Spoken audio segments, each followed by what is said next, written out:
face-to-face networking event, we convened a short cocktail hour during the forum. People were asked to share their best or worst poetry about glossy black cockatoos using either their own or artificial intelligence. Here are some of the poetic highlights. My heart takes a leap every time I see a glossy. They are so very sweet and never very bossy.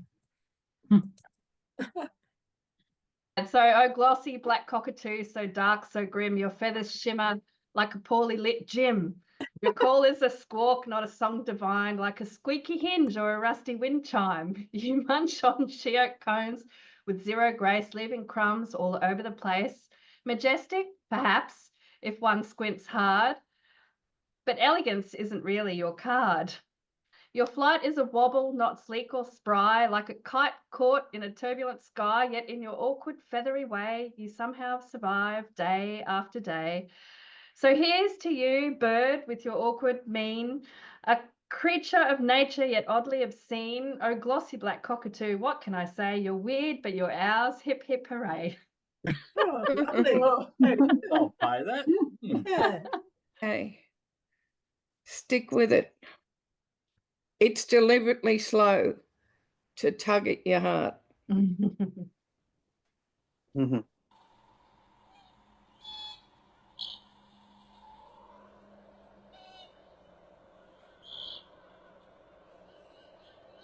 Oh.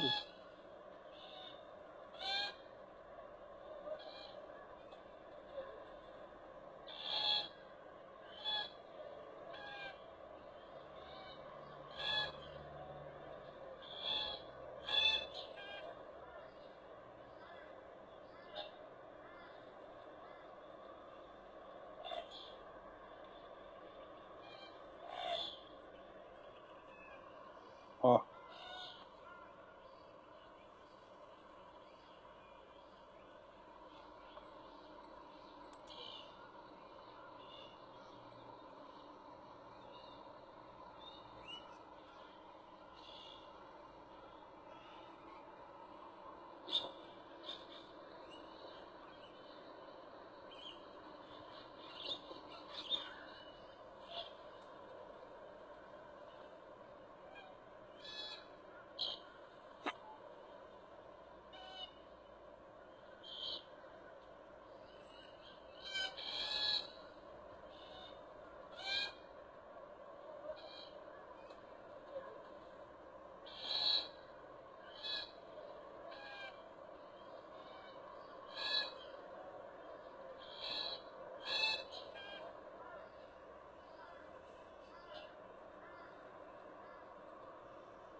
That's it. I'll just tell you the gist of it. I started timing how long it took each of them to process a cone and get all the seeds out. And so basically it was about 3 minutes, pretty much spot on every time for both the male and the female. And then my little OCD brain started kicking in, going, okay, well, how much time are they spending feeding during the day? Like I think Gay Crowley mentioned that in her paper and some other papers. And anyway, it comes out that they basically feed on roughly about 100 cones a day, and each of those cones, by my estimate and from experience, taking cones and drying them out and counting all the seeds in them, have roughly around 100 seeds per cone. So if you do the math, they're eating at least 10,000 of those little seeds in a day. Mm. And that was my poem kind of went through that whole process that I went through and came out with this rough estimate of how many seeds. And the next thing I still want to do, I haven't done yet, is what does 10,000 she oak seeds look like in a pile, or in your hand? Is it a handful? So I will do that, and the next time we meet, I'll show you what basically a day's worth of glossy feeding looks like. Beforehand, so I just started. Great. Love it. I've got 2, so be warned. You go with yours. I have 2 lines. 2 lines. Go on. I watch them. This isn't it, but I watch them fly, and I keep thinking, what's the word? And the word is languid. As they carve their way through the air, open sky decorated by their flight, languid. And then blah, blah, blah, blah. Except when they're eating cones, I now understand, is not languid at all. And speaking of cones, I did one that was an ode to orts. Let's hear it, Adrian. All right. Oh, where is it? Somewhere here. So, ode to orts. Oh, glossy black cockatoos with feathers dark as night, from the eucalypt forest you take flight.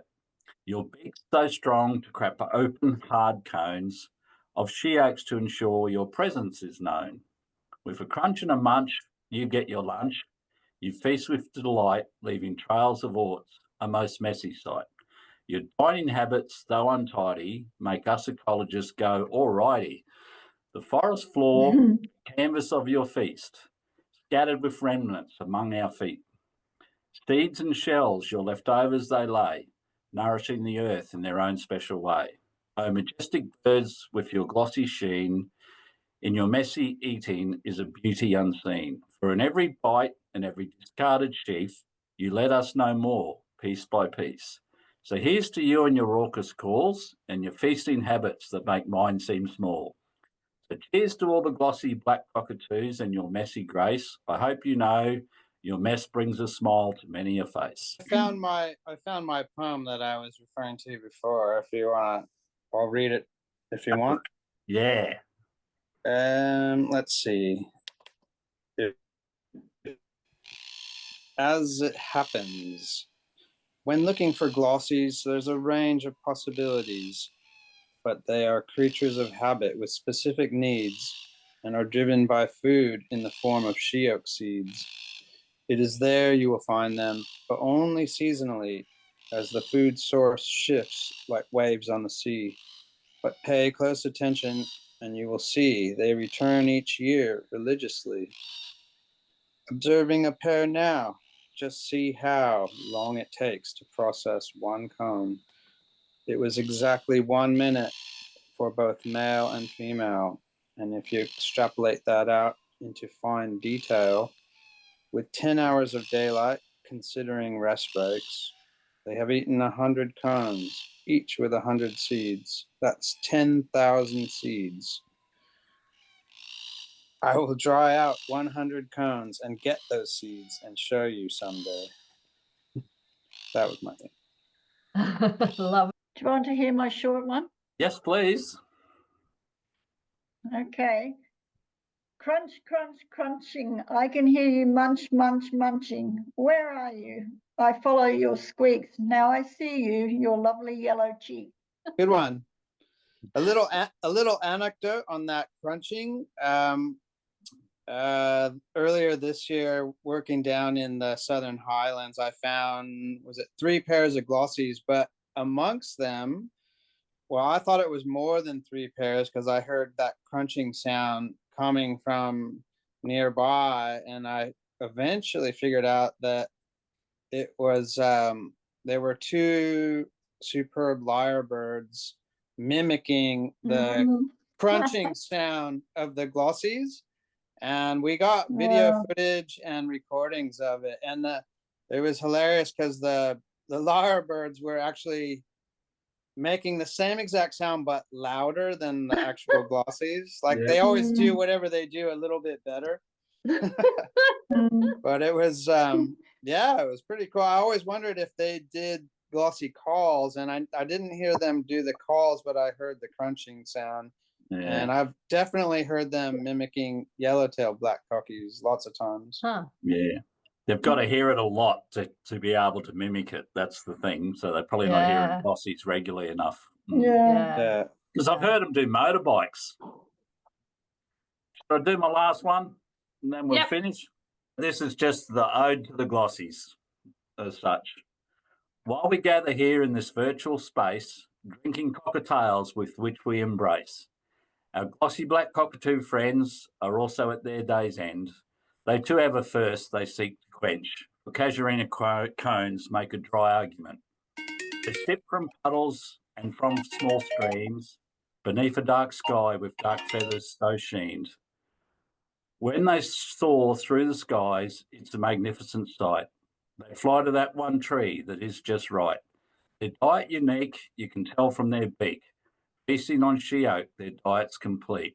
In casuarina groves, they find their feed. They leave their orts so we can see which one of these are special trees.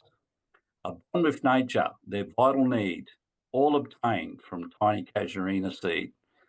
Among the trees they softly call, a gentle whisper, a soothing thrall, a subtle song in flight they share.